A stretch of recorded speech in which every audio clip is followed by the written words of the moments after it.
Hello friends, இன்றைக்கி video கொஞ்சம் late ஆகிடுச்சு, சாரி. ஸ்கந்தா தான் எங்களை வந்து காலையில் எழுப்பிட்டு இருந்தார். அப்புறம் ட்ரைபாட் காமிச்சு பயமுறுத்திட்டு இருந்தேன். நான் ஃபஸ்ட் எப்பவுமே காலையில் வந்து பாதாம் ஊற வச்சது வந்து சாப்பிட்ருவேன். இன்றைக்கி வந்து பார்த்திங்கன்னா பிரேக்ஃபாஸ்ட்டுக்கு காலிஃப்ளவர் கிரேவியும் ராகி சப்பாத்தியும் தான் பண்ணுறேன். ஸோ அதோட ரெசிபி சொல்கிறேன், நோட் பண்ணிக்கோங்க. ஒரு கடாயில் கொஞ்சமாக எண்ணெய் விட்டுட்டு சின்ன வெங்காயம், பூண்டு, இஞ்சி, அப்புறம் வந்து தக்காளி இதெல்லாம் போட்டு நல்லா கொஞ்சம் வதக்கிக்கோங்க. வதக்கிட்டு இது கூடவே பார்த்திங்கன்னா வந்து நான் வந்து 2 கிராம்பு, ஒரு பட்டை, அப்புறம் கொஞ்சமாக சீரகம், கொஞ்சம் சோம்பு இதெல்லாம் போட்டு நல்லா வதக்கிக்கிறேன். இந்த ரெசிபி பார்த்திங்கன்னா எங்கள் அம்மாவோடது. எனக்கு எங்கள் அம்மா பண்ணுற காலிஃப்ளவர் குழம்பு ரொம்ப ரொம்ப ரொம்ப பிடிக்கும். ஸோ அந்த ரெசிபியை உங்களுக்கும் ஷேர் பண்ணலாம் அப்படின்னு சொல்லி தான் இந்த வீடியோ போடுறேன். ஸோ கண்டிப்பாக ட்ரை பண்ணி பாருங்கள்.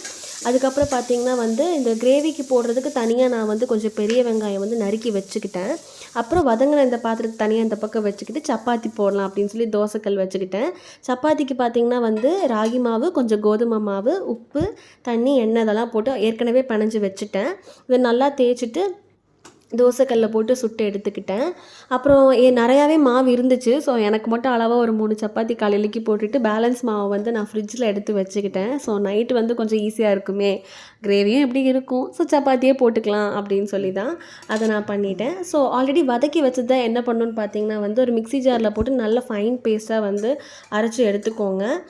உங்களுக்கு வேணால் நீங்கள் கொஞ்சம் கொரன்னு அரைச்சிக்கோங்க, இல்லைனா வந்து நல்லா ஃபைன் பேஸ்ட்டாகவே போதும் அப்படின்னா நீங்கள் ஃபைனாகவே அரைச்சிக்கோங்க.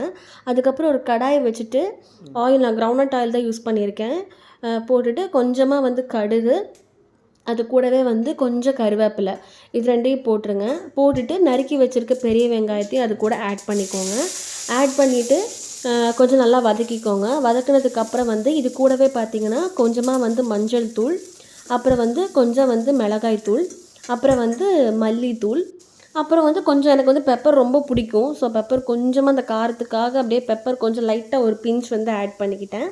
இதுக்கப்புறம் பார்த்திங்கன்னா வந்து இதையும் நல்லா சாட்டே பண்ணிவிட்டு, ஏற்கனவே நான் என்ன பண்ணியிருந்தேன்னா காலிஃப்ளவர் வந்து சுடு தண்ணி நல்லா கொஞ்சம் கொதிக்கிற தண்ணியில் வந்து நல்லா நறுக்கி போட்டுட்டு கொஞ்சம் உப்பு, மஞ்சத்தூள் போட்டு வச்சுருந்தேன். அந்த காலிஃப்ளவர் எடுத்து இதில் ஆட் பண்ணிக்கோங்க. நல்லா வதக்கிக்கோங்க. இது கூடவே வந்து பார்த்திங்கன்னா தேவையான அளவு தண்ணி கொஞ்சம் ஊற்றிட்டு சால்ட்டும் கொஞ்சம் போட்டுட்டு நல்லா வேக விட்டுருங்க.